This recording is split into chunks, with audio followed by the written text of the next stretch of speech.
ఐశ్వర్య రాజేష్ మళ్ళీ సౌందర్యాన్ని గుర్తు చేసింది. వెంకీ మామ సౌందర్య కాంబినేషన్ అప్పట్లో చాలా మంది తెలిసిందే, మళ్ళీ రిపీట్ అయింది, రీలోడ్ అయింది అన్నమాట. మళ్ళీ ఐశ్వర్య ఓవరాల్ గా సినిమాకి 5 to 5 వచ్చు. ఈ సంక్రాంతి విన్నర్ ఖచ్చితంగా వెంకీ మామ. ఫైట్స్ ఎలా ఉన్నాయి? Fights ultimate. ఒక రకంగా చెప్పాలంటే ఎక్కువ ఫన్ యాంగిల్లో జనరేట్ అవుతుంది. సినిమా మొత్తం కూడా ఫన్ యాంగిల్లో చూపిస్తారు. బాగా అనిపించింది, చాలా మంచిగా చేశాడు. ఉన్న క్యారెక్టర్కి న్యాయం చేశాడు. ప్రతి ఒక్కరు కూడా ఎక్కువ ఫోకస్ ప్రతి ఒక్కరికి ఎవరి మీదకి వెళ్ళిపోయిందంటే మీనాక్షి చౌదరి మీద. మీనాక్షి చౌదరి ఫిగర్ అటువంటిది, నెంబర్ 1 లుక్స్తో, పర్ఫెక్ట్ ఫిగర్తో అందరిని కూడా మెస్మరైజ్ చేసింది. ఎక్స్ గర్ల్ ఫ్రెండ్ గా మళ్ళీ అందరూ కూడా పిచ్చెక్కించింది. సంక్రాంతి సినిమా చూసామండి. సినిమా అయితే మాత్రం చాలా బాగుంది.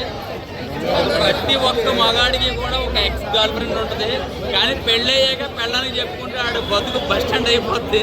సినిమా అయితే మాత్రం చాలా కామెడీగా ఉందండి. అనిల్ రావుపూడి గారు నిజంగా డైరెక్షన్ చాలా బ్రహ్మాండంగా చేశారు. సో ఎంత పైన అంటే మళ్ళీ నాకు అయిపోతుంది. ఇంకా ఓవరాల్గా సినిమా అయితే మాత్రం చాలా ఎంజాయ్ చేస్తారు. ఫస్ట్ హాఫ్ అయితే మాత్రం ఇంకా నెక్స్ట్ లెవెల్ అనమాట. ఒక బొడ్డోడి క్యారెక్టర్ ఉంటుంది, అసలు వాడి కోసం మళ్ళీ వెళ్ళాలన్నమాట. అంత బాగుంది సినిమా. అసలు ఆ సినిమాలో ఇద్దరు ఆడవాళ్ళ మధ్య ఒక మగాడు, ఒక ఎక్స్ గర్ల్ ఫ్రెండ్ పక్కన ఒక భార్య పక్కన ఒక మగాడు ఉంటే వాడు ఎలా ఉంటాడు, వాడు ప్రెస్టేషన్ ఎలా ఉంటుందని చూపించారు. నిజంగా ప్రతి లైఫ్లో కూడా ఒక మగాడికి ఒక గర్ల్ ఫ్రెండ్ ఉంటుంది కదా, వాళ్ళిద్దరి మధ్యన నిజంగా దొరికిపోతే ఎలా ఉంటుందని చూపించాడు.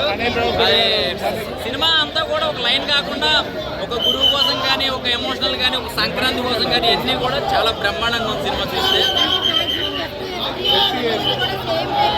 లేదండి, దానికి దీనికి ఎటువంటి సంబంధం లేదు. దేనికి